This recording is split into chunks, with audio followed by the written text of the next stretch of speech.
se alguma vez baixei os braços e... Não, isso não. Isso não, nem aí, nem em momento nenhum da vida. Portanto, o que está à frente combate-se e... Sim, eu tenho a perfeita noção de uma das vezes ter estado com um pé lá e com um pé cá. Tenho a perfeita consciência de estar a lutar nesse momento contra e de dar o passo atrás, digamos. E daí que eu diga, se eu sei como é que é do lado de lá, não sei, porque estou do lado de cá. E ficou como uma certeza que tenho, é uma certeza tranquila, a vida não acaba aqui. Teve primeiro um cancro na próstata e depois no pâncreas. Esteve praticamente 2 anos internado no hospital. O meu convidado, advogado, ficou conhecido pela carreira na política. E que olhe o futuro com a mesma esperança e a mesma determinação para, mais uma vez, contra todos os ventos, o PSD vencer por Portugal. Nuno Moraes Sarmento foi 2 vezes ministro do PSD. Atualmente, aos 63 anos, é presidente da Fundação Luso-Americana para o Desenvolvimento. Está hoje connosco para nos falar dos altos e baixos do cancro, dos momentos de superação, mas também dos mais difíceis. Chegou a despedir-se 2 vezes dos filhos, Francisco e Madalena. Olá, Dr. Nuno Moraes Sarmento. Olá, Sara. Muito obrigada por ter aceitado o nosso convite. É um gosto. Está hoje aqui connosco, ao lado do cirurgião que o acompanhou neste percurso, o professor Jorge Paulino, diretor do Serviço de Cirurgia Geral do Hospital da Luz. Olá, professor. Seja muito bem-vindo e obrigado. Olá, Sara. Muito obrigado pelo convite.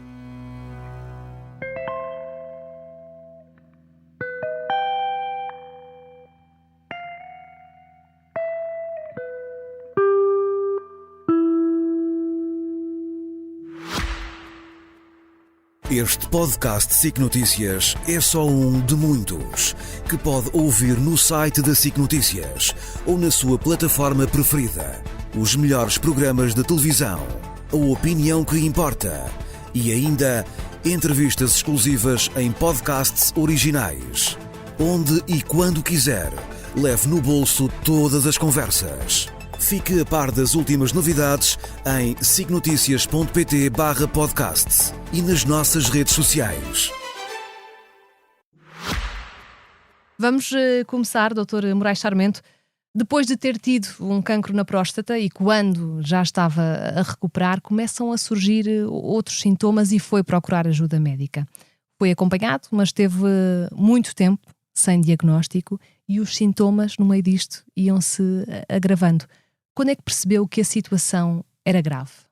Quando os sintomas começaram a agravar e eu sentia a ansiedade de perceber o que é que tinha, porque os ataques, digamos assim, que no fundo eram os momentos de falta de açúcar, levavam-me ou à prostração, raramente, levavam-me normalmente a ficar completamente alterado, e a mexer-me, e a bater em coisas, e uma sensação, uma necessidade de fazer movimentos, e isto não é possível numa reunião com clientes, não é possível no meio de qualquer iniciativa política, e portanto no casamento do meu filho, lembro-me bem, em que aguentei, enfim, digamos, até o discurso, o pai tinha que falar aquelas coisas, e neste caso a noiva não tinha pai presente, portanto tive que falar pelos dois lados, e a seguir tive um down absoluto, que caí praticamente para o chão. Um colega do professor,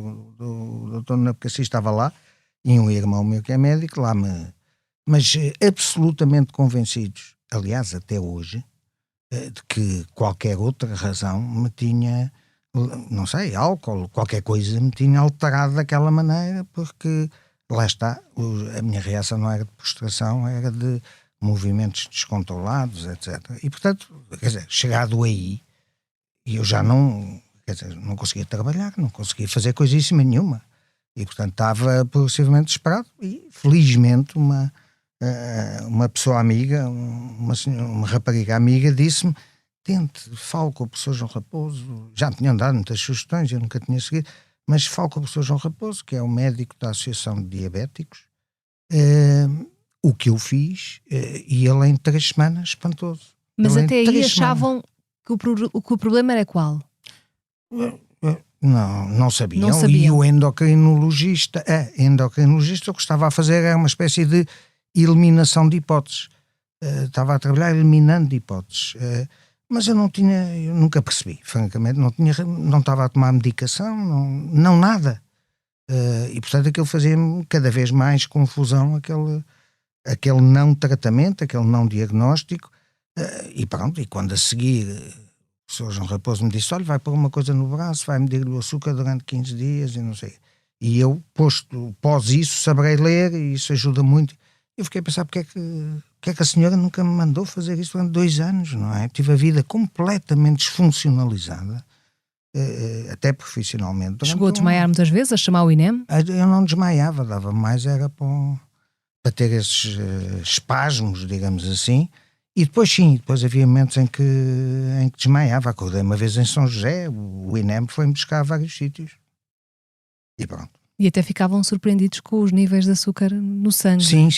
Uns níveis que eles diziam que a pessoa já tinham visto, mas não com consciência e movimentos.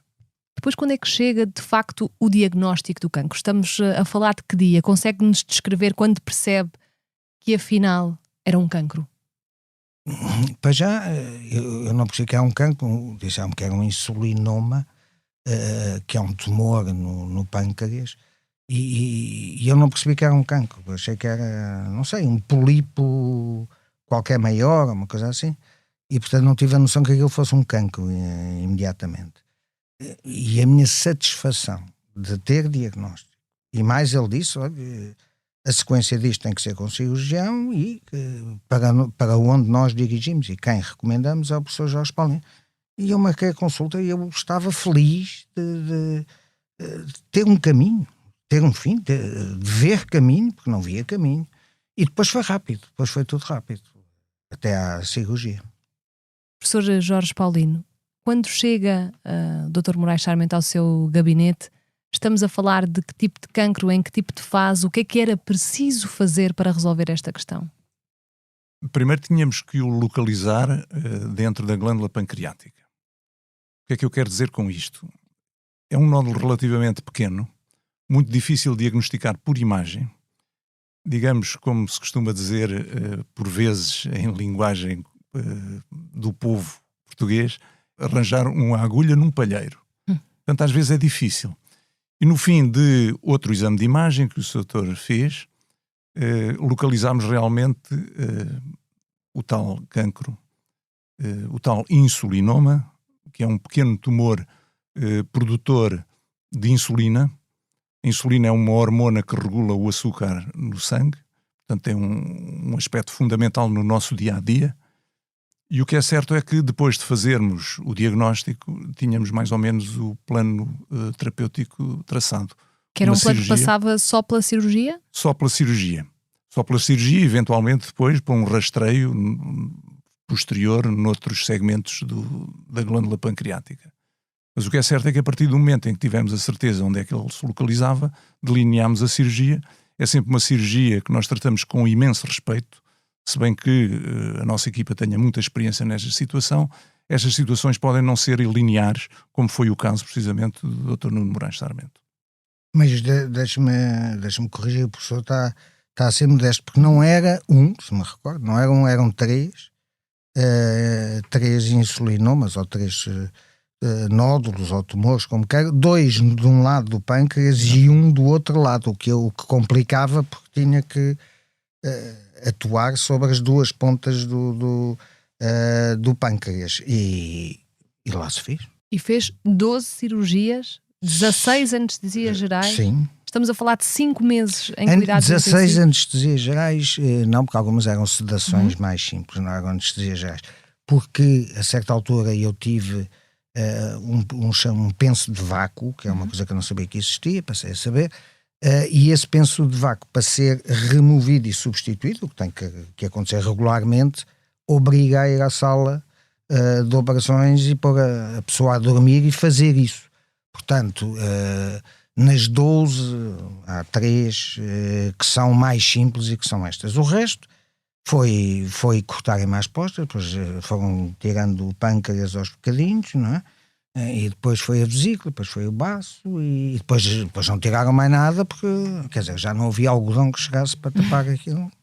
Isto é de uma enorme violência. O que é que lhe foi passando pela cabeça durante todo esse período que esteve no hospital? Teve a consciência de que ia melhorar ou não tinha esperança?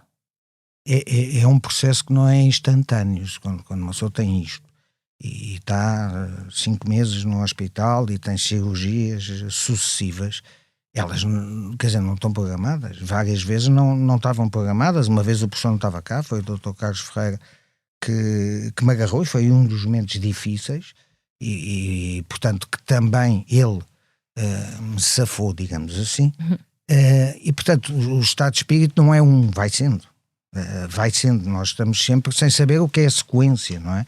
E passou por onde nesses estados de espírito? Ele nunca me deu a minha automática atitude, também não há mérito nem demérito, saí assim. A minha atitude foi sempre o que vem a seguir é uma cirurgia ou é o que seja, nos cuidados intensivos, não é? E portanto é isto que eu tenho que fazer, e a seguir é isto que eu tenho que fazer. Portanto, não, se alguma vez baixei os braços e não, isso não, nem aí, nem em momento nenhum da vida. Portanto, o que está à frente combate-se, e no fundo acredita-se que a vida continua, embora eu não tinha bem a noção, em alguns momentos não tive a noção do ponto em que estava. E chegou a pontos muito difíceis. Sim, eu tenho a perfeita noção, de uma das vezes, de ter estado aquela história das mortes, que as pessoas têm estado quase de morte e recuperam. Uma das vezes eu tenho perfeita consciência de ter estado com um pé lá e com um pé cá. Aquela conversa do túnel de luz, o túnel e a luz ao fundo, que veio muitas vezes, acho que é a conclusão que devem ser pessoas que vão para o céu e eu vou para o purgatório, para o inferno, porque eu não vi túnel nenhum nem luz nenhuma. O que eu vi era uma, digamos, não sei muito bem explicar por palavras, mas era a realidade. Portanto, a passagem não era a passagem do corpo, é a passagem de uma consciência, e era uma realidade deformada, errada, que não fazia sentido e que me levou a dizer não quero. Tenho a perfeita consciência de estar a lutar nesse momento contra e de dar o passo atrás, digamos, e daí que eu diga, se eu sei como é que é do lado de lá, não sei, porque estou do lado de cá. Mas há uma certeza, há assim muitas coisas que aprendi durante estes anos, a gente aprende sempre. E uma delas não aprendi, mas ficou, e ficou como uma certeza que tenho, é uma certeza tranquila, a vida não acaba aqui. E nesse momento sentiu paz ou angústia? Não, nesse momento em que estive nesse cá e lá, senti imensa angústia e imensa vontade de voltar. Em relação a isto que acabei de dizer, tenho uma tranquilidade absoluta, não é para mim discutível, é uma certeza interior. Por causa deste processo e desses momentos, a vida não acaba aqui. Isso dá uma certa tranquilidade, não dá? Dá. Podemos ter, quer dizer, eu posso ter receio do momento da morte, do ato de morrer. Não tenho. A morte para mim não é um fim. Não acaba ali, portanto continua. De alguma maneira isso dá-nos tranquilidade. Vem outra etapa, não sei o que será, mas vem. Doutor, isto foi um momento muito complicado, o prognóstico estava mesmo muito reservado. Estava muito reservado. Chegou a acreditar que podia estar perto o fim? Eu lembro-me de um momento, e o doutor também vai se lembrar, estava na Feira do Livro. O professor, eu estava nos cuidados intensivos. É claro. Não me deixaram sair. O Dr. Moraes Sarmento está a fazer um infarto, e eu aí pensei que não o conseguia agarrar. Felizmente não era, portanto os meus colegas da cardiologia fizeram todos os diagnósticos e gestos terapêuticos para inverter essa situação cardíaca, mas eu aí pensei que o tinha perdido. E uma das amarguras maiores de uma equipa médica, eu não falo só por mim, e não só da equipa médica, como também da equipa que está a tratar de qualquer doente, enfermagens e não só, auxiliares e tudo, é por vezes não sabermos perder. E essa angústia de perder um doente é muito complicado. Eu diria que é o momento de maior aperto que nós temos.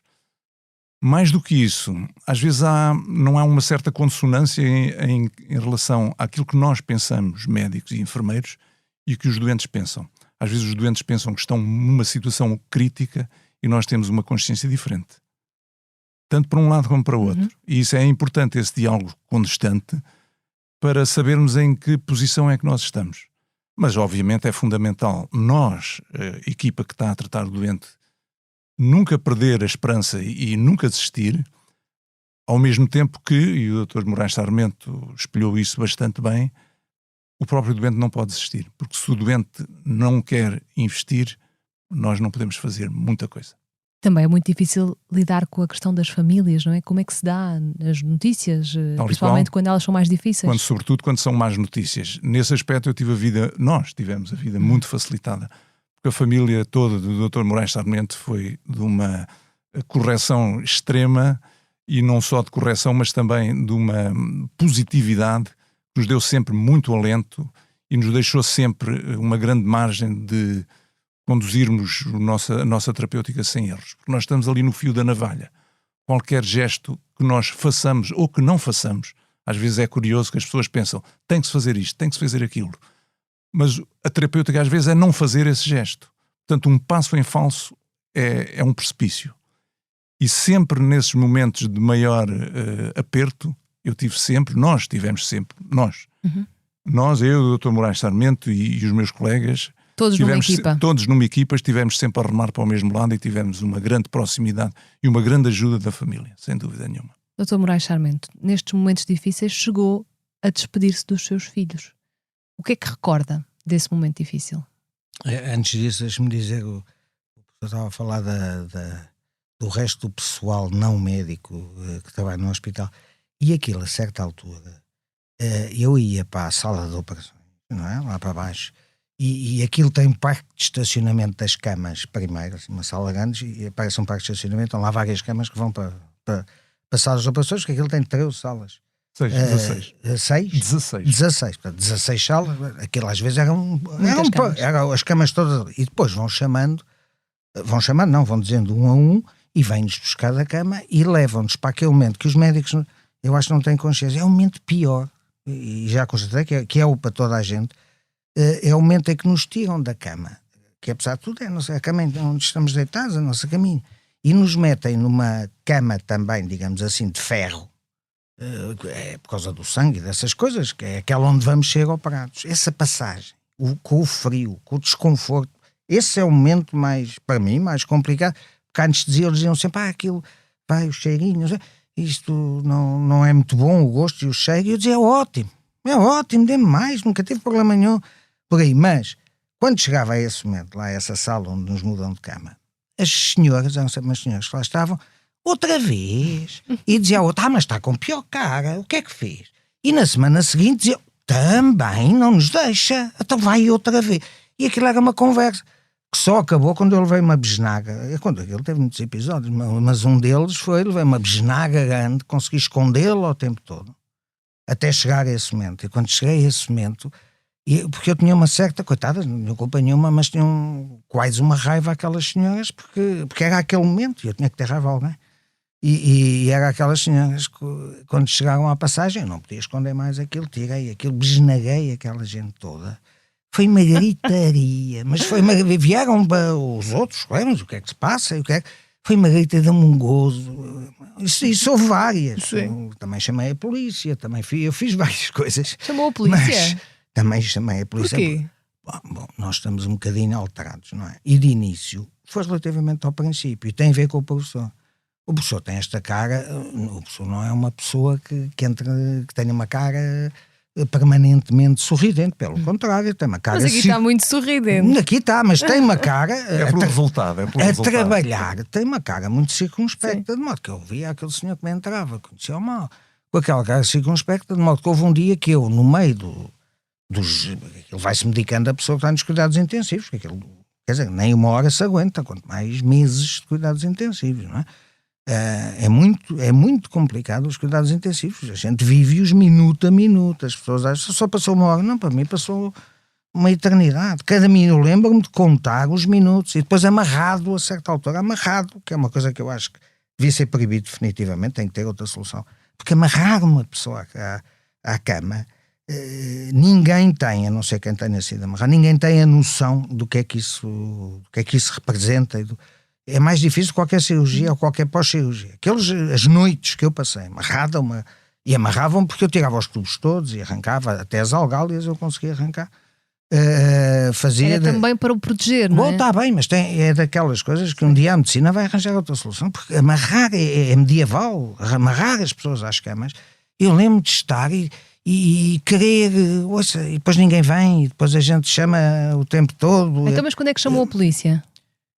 Uma das vezes, estava um bocadinho alterado, como digo, e de repente eu normalmente estava consciente, era mais a questão espaço-temporal. Eu estava a falar com as pessoas, só que achava que estava em Castelo Branco ou em Espanha, ou o que fosse. Era espaço-temporal o meu desarranjo.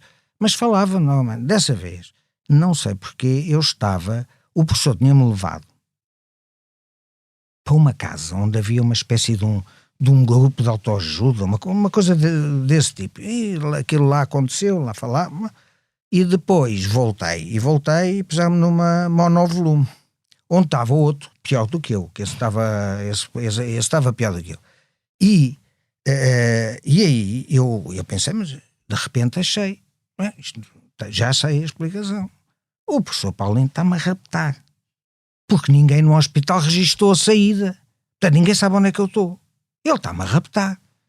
E a certa altura vejo passar na minha cabeça uma criancinha. E disse, já sei, isto é tráfico de órgãos, lá vou eu marchar, eu tenho que sair disto. A primeira coisa que tentei fazer, é o que nós pensamos, é o que a gente vê nos filmes, atiramos-nos para fora do carro. Mas eu ali tinha não sei quantos tubos e não sei o quê, de modo que o atirar foi ficar pendurado daquelas coisas todas, lá me puseram na cama e insultar, não pode. Bom, e eu a seguir, como é que eu faço? E então, eu fiz contas. Nesse momento eu fiz contas. O que é que eu consigo juntar? Como é que se consegue lembrar disso tudo? Perfeitamente. Não, eu tenho a perfeita memória deste e de muitos outros meses. Quanto é que eu consigo juntar? E então disse 50 mil euros. Eu consigo juntar 50 mil euros. Chamei uma ajudante que passava e disse, eu preciso do seu telefone. E dou-lhe 50 mil euros. Palavra, não? E dou-lhe 50 mil euros. E ela, simpática, é uma ajudante a quem chamam Lady. Sabe quem é? Uma de cor, assim, volumosa. Bom, muito animada. Ela deu-me o telefone, eu peguei no telefone, foi muito complicado, porque eu só consegui lembrar-me de um número que era da minha mulher, e mal, portanto tentei, pôs lá, acertei, o número da minha mulher, já sabia qual era, muito bem. 112, liguei para o 112, não ia ligar para a minha mulher, que não me ia ligar nenhuma. Porque eu dizia sempre, olha aquela porta ali, a seguir, há um hangar com um avião. E ela dizia, Nuno, aquilo é a porta para a sala de operações. Eu dizia, não é nada, há ali um hangar com um avião. Isso é outra história. Mas enfim, também me levou a voar na minha cabeça, sim. Também me levou a andar nesse avião. O professor, mas dessa vez, eu disse, tem que chamar a polícia, de modo a ligar para o 112 e disse, olha, eu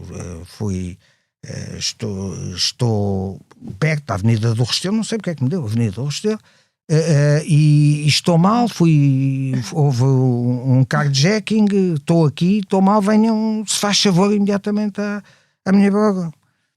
Desliguei, aquilo passou meia hora, não aconteceu nada, eu liguei outra vez e aí disse, se faz favor, houve uma situação de carjacking, eu estou ferido, levaram a minha mulher, mas isso agora não importa, se faz favor, venham cá buscar a mim. Lembro perfeitamente. Venham buscar a mim e venham, e se faz favor, vejam aí nos registros, ainda tive a lucidez de dizer isto, vejam aí nos registros, que isto não é um maluquinho fugido do Júlio de Matos, isto é uma pessoa que vocês vão encontrar nas bases de dados e vão perceber quem é, portanto, se faz favor, venham. Do outro lado, passa-se que a minha mulher estava em casa, isto era de manhã, tranquilamente a trabalhar.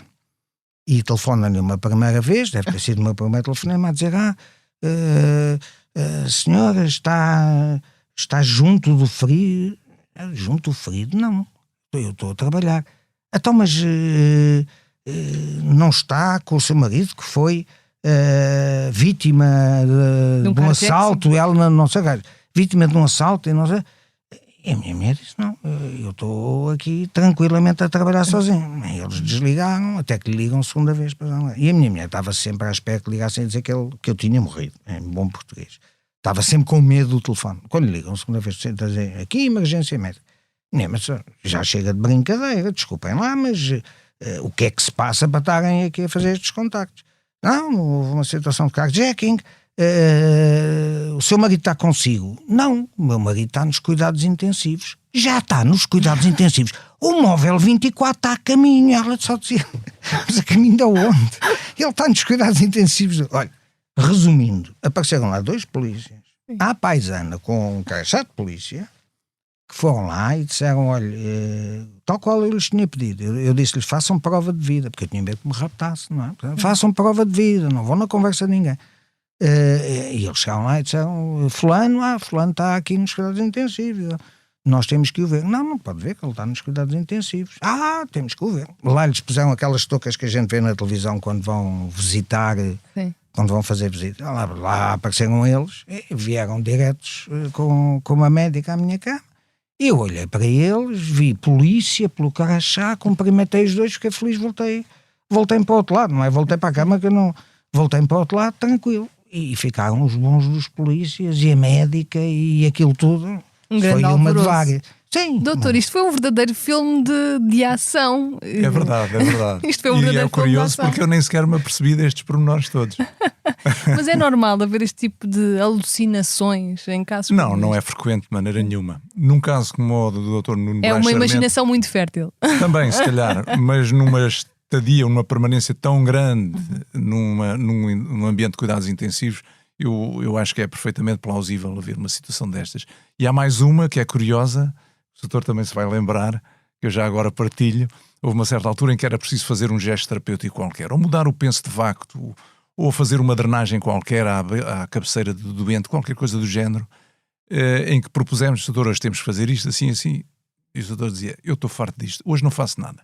Greve. Hoje é dia de greve e não faço nada. E não fez. Doutor Moraes Sarmento, voltando aqui à minha questão. Voltando à sua questão. Da despedida dos filhos. Sim, eu estava a tentar não ir à sua questão de propósito. Mas porque a mim não me custou na altura, custa mais agora do que me custou na altura. Eu na altura estava para entrar para a sala para mais uma cirurgia, que deviam achar que era, enfim, aliás, que disseram à minha mulher, foi Carlos Ferreira, disseram à minha mulher, nós já não, atenção, isto não é uma cirurgia corretiva ou para fazer, isto é uma cirurgia de contenção, o que nós vamos fazer é tentar aguentá-lo, e pode ser que ele aguente ou não, portanto já não estamos a fazer terapia nenhuma, nem nenhum processo para a frente, isto é só para aguentar, para ver se fica connosco, e dessa vez lá chamar os meus filhos. A reação foi qualquer dos dois teve a reação normal que qualquer pessoa tem à beira de alguém que um verdadeiro pesadelo para os filhos, para os pais. A minha filha, o meu filho, até por feitio, e é mais velho, o meu filho, enfim, estava nos parâmetros normais, digamos assim, de resposta, com certeza emocionado, com certeza triste, com certeza tudo isso. A minha filha, que é mais nova e que é, dizem, parecida comigo, a minha filha é muito expressiva e é muito ativa, e ela estava naqueles segundos, eu lembro perfeitamente, naqueles minutos, de olhar para a cara dela e de conseguir ver na cara dela esperança, desesperança, tristeza, raiva, ouça, um leque de sentimentos quase contraditórios que lhe saíam pelos olhos. Lembro-me perfeitamente dos olhos, e não pode ser, não se vai embora, ainda não acabámos as conversas que temos que ter, e depois no momento a seguir, que pena, eu nunca mais o vejo. Portanto, assim, lembro muito bem, portanto, se é um momento complicado, é com certeza, mais para eles do que para mim. Eu estou relativamente medicado, eu estou acalmado por remédios, não é? Eles não, levam aquilo a frio, portanto, terá sido um momento de enorme violência para eles, mais do que para mim. Mas conseguiu despedir-se? Sim. Não, eu não me despedi porque eu disse, já venho. Não, eu não me despedi. Eu lembro perfeitamente é assim uma cena. Eu lembro perfeitamente dos meus filhos foram, a minha mulher ficou, coitada, a minha mulher aguentou aqueles 2 anos ali à cabeceira. E de ir para a sala de operações e dizer, porque havia sempre este problema, quando eu voltava à sala de operações e do recobro, porque eu tenho um recobro qualquer, do recobro, de não ter ninguém, estar sozinho, outra vez na cama. E lembro perfeitamente dizer à minha mulher, Filipa, não vais para casa, fica, porque senão eu não tenho ninguém para quem voltar. Lembro perfeitamente isto. E dizer isto tal, depois até fiquei assim, porque havia lá mais doentes. E pronto, e fui, voltei, e mais não sei quantas vezes fui, voltei. Estou convencido que não deve ter havido muitos doentes que o professor tenha aturado a fazer 10 cirurgias, a cortar pâncreas às postas, a ir buscar. Não deve ter havido muitos. Não deve ter? Não. Há momentos que nos marcam, como é óbvio, mas um deles foi, sem dúvida, o caso do Dr. Nuno Moraes Sarmento. E já agora há outra nuance que o doutor também se lembra. Durante este longo tempo, nos cuidados intensivos, houve uma certa altura que eu perguntei, mas o doutor não quer aqui a visita dos seus filhos? E ele disse, não, eu não quero que eles me vejam assim. Lembra-se disso? Uhum. E isso marcou-me também. Nem eles, nem ninguém. Era a minha mulher. Porque é um momento que fica gravado na memória, não é? Ver o pai naquele estado. Naquele estado, quer dizer, eu saí com 38 quilos, estou convencido que a certa altura eu devia ter menos ainda do que isso, não é? Não está a ver um morto-vivo, é o que está a ver, visto de fora, de repente, não é? E poupar os meus filhos aquilo, para quê? Eles já tinham o sofrimento de saber que o pai estava não sei o quê. Ser confrontados com a situação, com o visual e estar ali. Apesar de tudo, a minha filha substituiu a minha mulher várias vezes. A minha mulher a quem eu pedia compensações. E ela dizia, eu não posso trazer remédios para o hospital, não. E eu dizia, compensações, faz favor. Não é difícil, não preciso de receita, compensações. E ela a certa altura começou a mentir e a dizer, eles revistam-me a entrada. Eu dizia, revista? Então vamos lá estudar como é que a gente faz isso eu gosto. Vamos lá estudar como é que se esconde o compensando da revista. Bom, e ela, coitada, já não sei o que mais havia de inventar, lá ia dizendo não, até que um dia a psiquiatra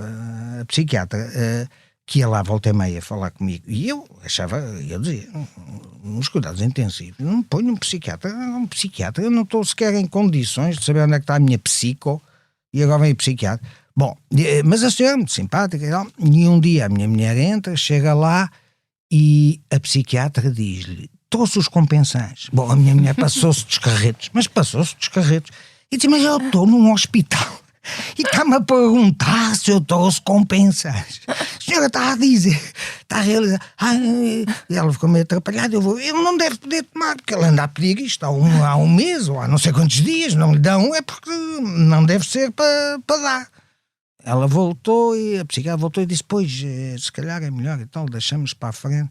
Ia conseguindo, eu quase consegui que a minha mulher levasse compensações, mas não levou. Foi um doente que nem sempre se portou bem, não é? No que diz respeito à alimentação também. Também em relação à alimentação, mas todo o resto às vezes era difícil. Mas com muito carinho. Era rebelde. Era um doente rebelde, era. Mas nunca foi um doente que se revoltasse contra a equipa médica. Nunca pôs em questão, e isso dá-nos uma grande confiança, a relação médico-doente. Isso às vezes, infelizmente, também acontece, mas não foi isso que nós sentimos. Sentimos sempre um empenho do Dr. Nuno Moraes Sarmento em querer se tratar. E isso ajudou-nos bastante, como é óbvio. Aliás, se não fosse essa atitude, eu penso que o resultado provavelmente seria diferente. E houve situações...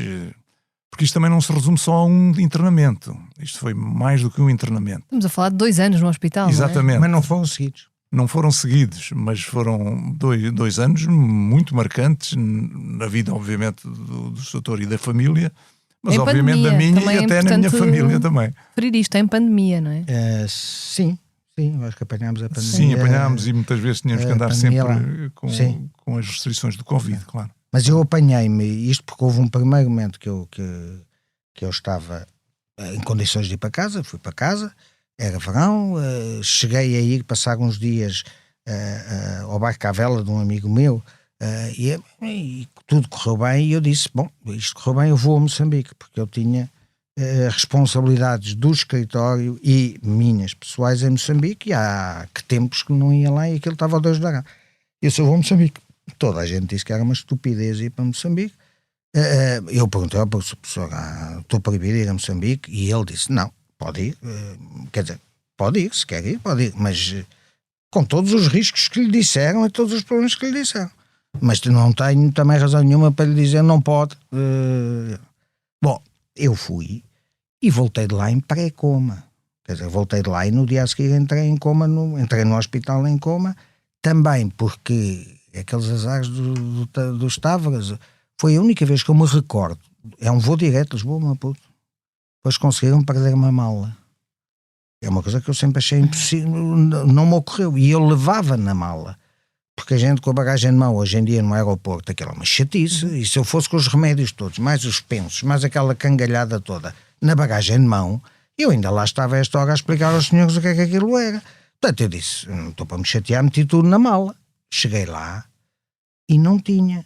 E, portanto, eu vim para Lisboa com um bocado de... Mas não tomou os medicamentos que tinha de tomar? Os medicamentos ainda eram menos. O problema era o penso. Eu tinha, na altura, uma bolsa ligada aqui aos intestinos. Na altura, durante um período, tive isso. E isso tem que se mudar. E não mudou? Eu acabei por vir de lá com um bocado de um saco de plástico e fita cola, aprender a tapar um buraco direto à...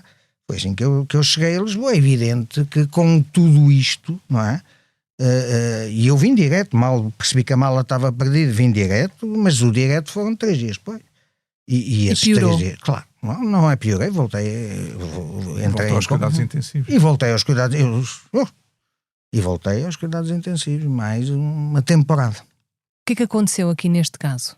Aconteceu uma situação, claro que não tem assim grande interesse estar a discutir do ponto de vista técnico, mas uma situação de uma complicação grave, gravíssima, posso dizer, que nunca tinha acontecido, nunca tinha presenciado uma situação daquelas. De tal maneira que eu até comentei com os meus colegas, dizermos, nós estamos agora a pisar um território desconhecido, porque eu não tenho qualquer tipo de experiência nesta situação. E um passo em falso pode ser uma fatalidade garantida.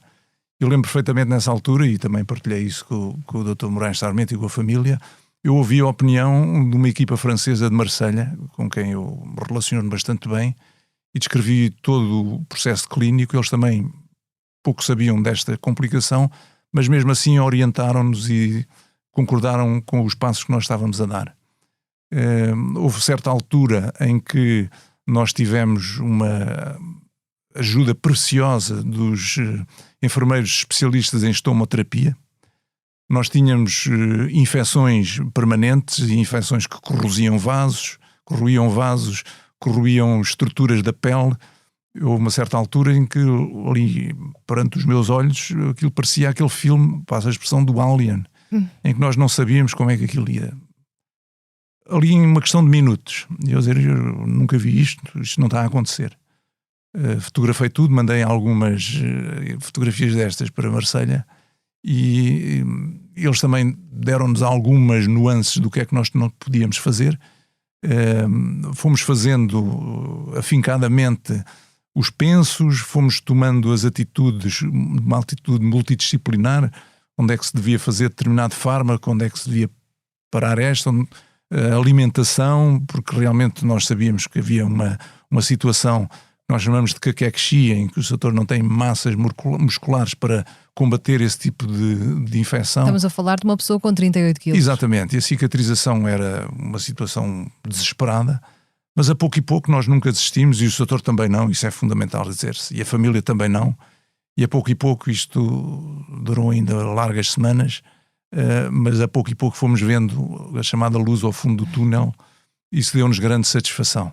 Mas não é um caminho reto, é um caminho sinuoso. Nós ganhamos de um lado, mas depois começamos a perder do outro. E às vezes queremos ser muito ambiciosos, a querer tratar as coisas muito rapidamente, e às vezes recuamos e perdemos algumas semanas nisso. E foi precisamente isso que aconteceu. Daí as várias idas ao bloco operatório para mudar os pensos, para determinadas atitudes em relação ao intestino, que já não era o pâncreas estava atrás do intestino, o pâncreas corroía o intestino, mas nós nunca perdemos a serenidade, todos juntos, e a pouco e pouco levámos a água ao nosso moinho, e foi muitíssimo gratificante. Quem nos está a ouvir certamente terá esta questão, que é a que eu tenho na cabeça neste momento. Depois disto tudo, como é que se recupera? Devagarinho. Um processo longo é uma recuperação longa também, não é? Portanto, é lento. Há partes deste processo que eu ainda não digeri e não quis digerir. Um bocadinho como quando fazemos alguém morre de família e nós não fazemos o luto logo porque sentimos que não aguentamos ou porque sentimos o que seja.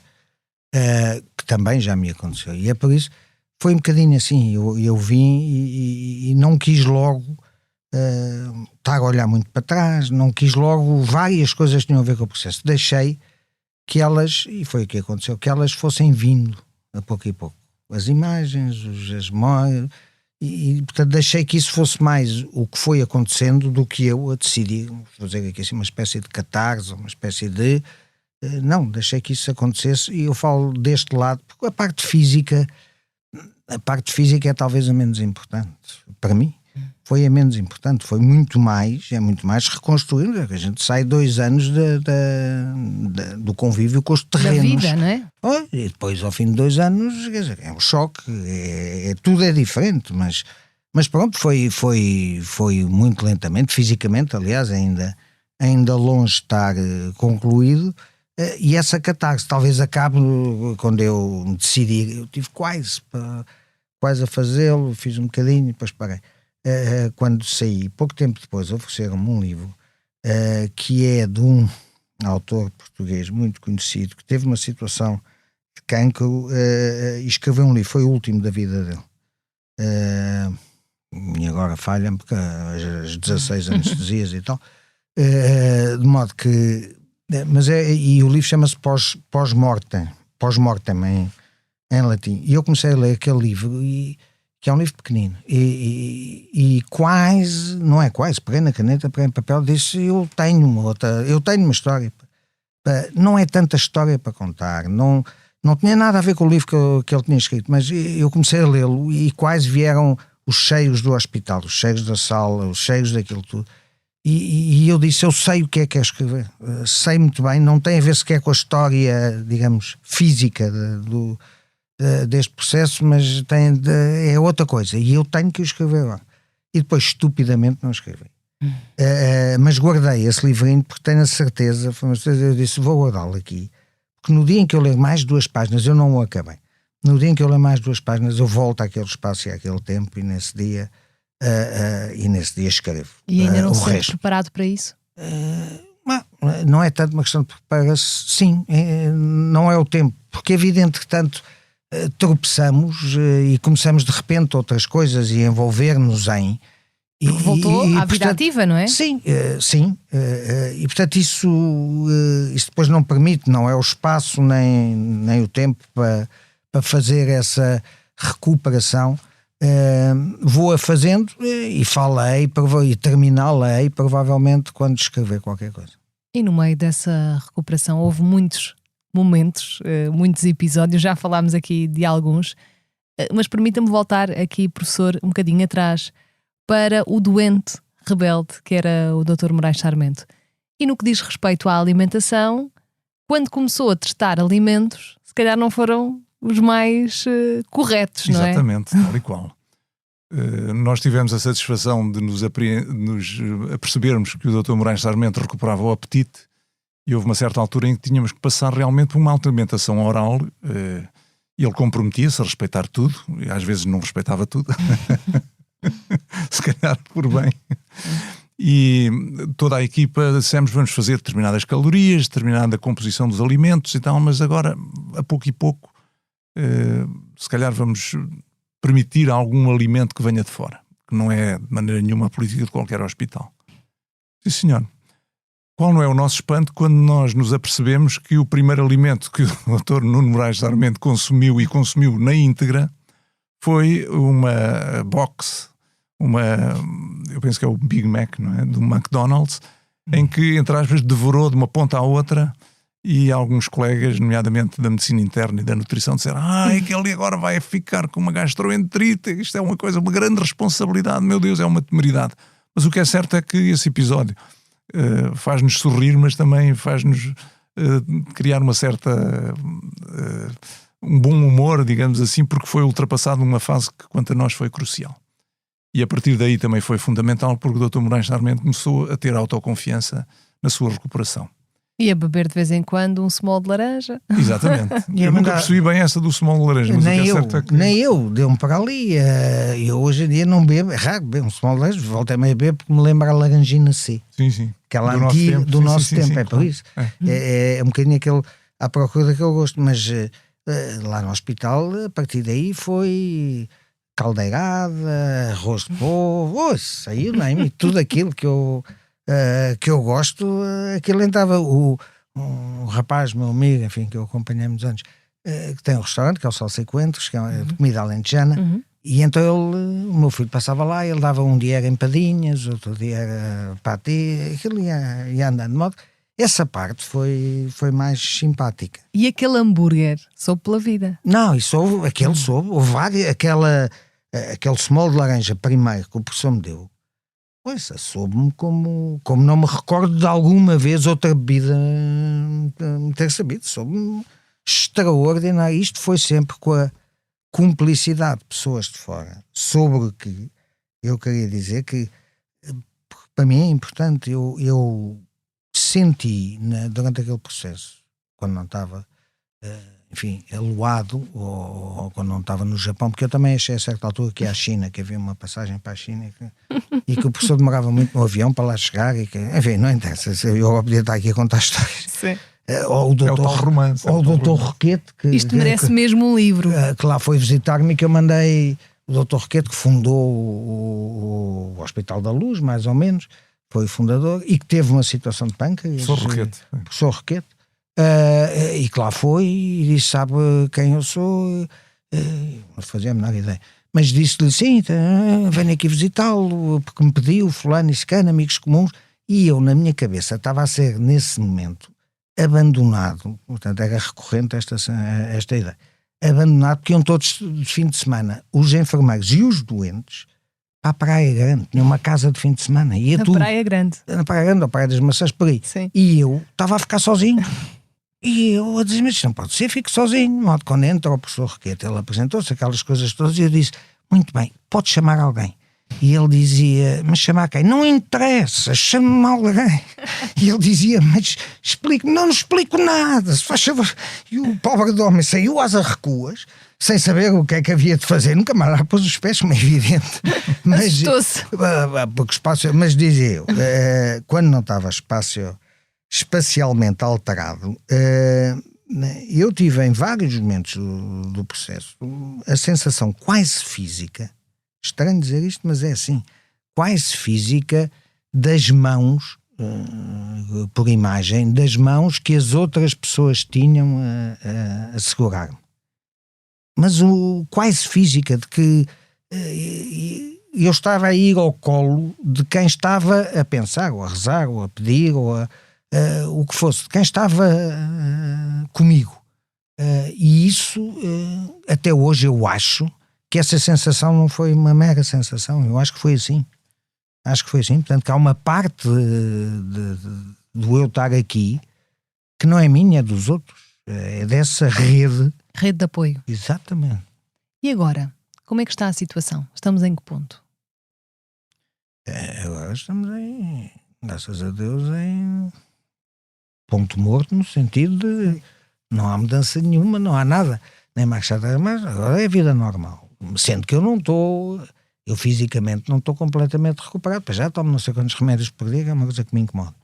Mas depois às vezes também faço, contra a opinião do professor, toda a gente, não é? Eu faço uma espécie de, como é que é aquelas dietas intermitentes, jejum intermitente. Aí eu faço uma espécie de jejum intermitente dos remédios e portanto durante uma semana não tomo nada, porque eu tenho remédios para o coração, tenho remédios para o colesterol, tenho remédios, you name it. E então durante uma semana não tomo nada. Isto não é um bom exemplo, pois não, professor? Não é um bom exemplo. Não me sigam, quem nos estiver a ouvir. Mas tirando isso, para dizer, eu fisicamente não estou completamente recuperado e, portanto, há dores, há incómodos. Portanto, fisicamente há uma cirurgia que o professor diz que eu ainda tenho que fazer, mas eu, ao pensar em voltar àquela cama de ferro do hospital e não, é isso, e tirarem-me sangue das veias, já dos pés à cabeça, não me picam mais. Mas, à parte disso, o que eu tento é fazer a vida, porque fazer a vida normal dá-me um gozo, às vezes, quer dizer, quando tenho o tempo a pensar, dá-me um gozo. O vir ainda agora, vinhamos a entrar na SIC aqui, e aquilo tem umas escadas suaves de entrada, e eu vinha para ali fora, e disse ao professor que pensava lá eu voltar a estar aqui autonomamente, porque eu quando ao princípio não conseguia andar sozinho, minha mulher tinha que me agarrar, eu não tinha força para subir escadas, nada.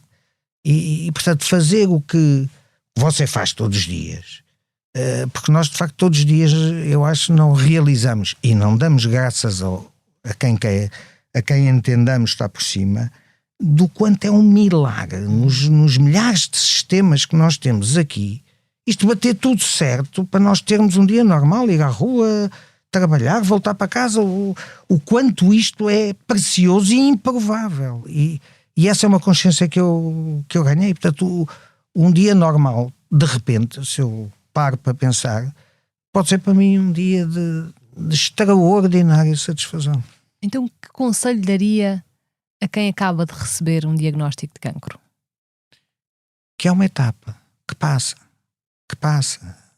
Lembro, é difícil acreditar, se calhar, lembro do professor dizer, eu tenho um doente que também tem essa bolsa, na altura em que eu andava com uma bolsa, que é muito incómodo, a bolsa são dejetos diretos, não é? Sai direto, enfim, é tudo uma parte sinistra.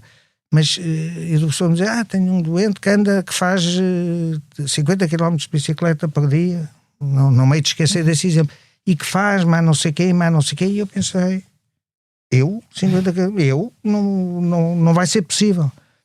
E é possível, portanto, é só isto, é olhar como uma etapa, tem que se passar por ela, não vale a pena fugir, a gente tem um diagnóstico de cancro, não vale a pena fingir que não é, ou achar que não é, mas é superável. Quer dizer, infelizmente a gente sabe que há cancros mais complicados e menos complicados, mas caramba, este era bastante complicado, não é? Quando a coisa se complica e começam a tirar, é bastante complicado. Ficou-me a história dos açúcares, porque em princípio quando tira o pâncreas, deixa de produzir insulina, fica diabético, e portanto é um diagnóstico garantido que este vai ser diabético. Mas eu não tinha níveis de açúcar alterado, não estava diabético, e lembro-me ainda lá no hospital dos colegas dizerem que ao professor, a gente tem que ver que isto ele não está, não acredito. Era estranho, não é? Ouça, e até hoje, eu por acaso nos últimos dias até pus outra vez aqui o leitor, e eu, se alguma coisa continuo a ter, é às vezes o açúcar baixo, depois disto tudo. O que em teoria é impossível. Uhum.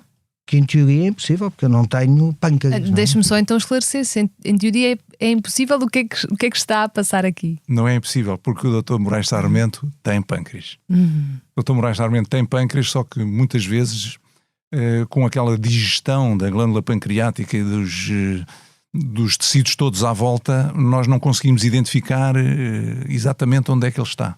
Portanto, no meio daquela massa toda inflamatória, houve uma certa altura em que se pensou que se sacrificava todo o tecido que produzia a insulina, a tal hormona que regula o açúcar no sangue, e não, ele estava lá todo, ou quase todo. Portanto, o que é certo é que o Dr. Moraes Sarmento ficou com grande parte do pâncreas. Ou seja, fizeram mal o trabalho. Também. Aparece-me outro insulinoma e eu mato os médicos todos. E chama a polícia. Chama a polícia. Não vai. Dessa vez a polícia de intervenção. Dr. Moraes Sarmento, professor, muito obrigada aos dois. Muito obrigado, foi um gosto. Obrigado. Obrigado.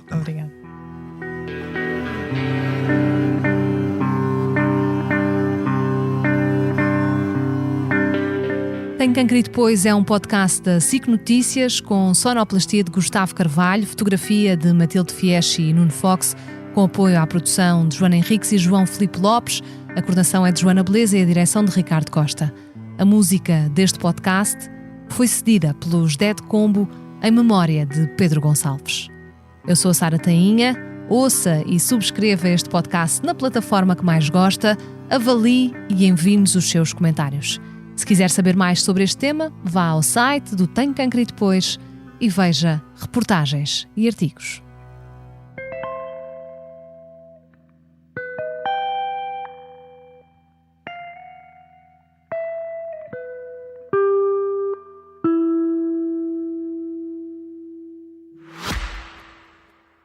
Este podcast SIC Notícias é só um de muitos que pode ouvir no site da SIC Notícias ou na sua plataforma preferida. Os melhores programas de televisão, a opinião que importa e ainda entrevistas exclusivas em podcasts originais. Onde e quando quiser, leve no bolso todas as conversas. Fique a par das últimas novidades em sicnoticias.pt/podcast e nas nossas redes sociais.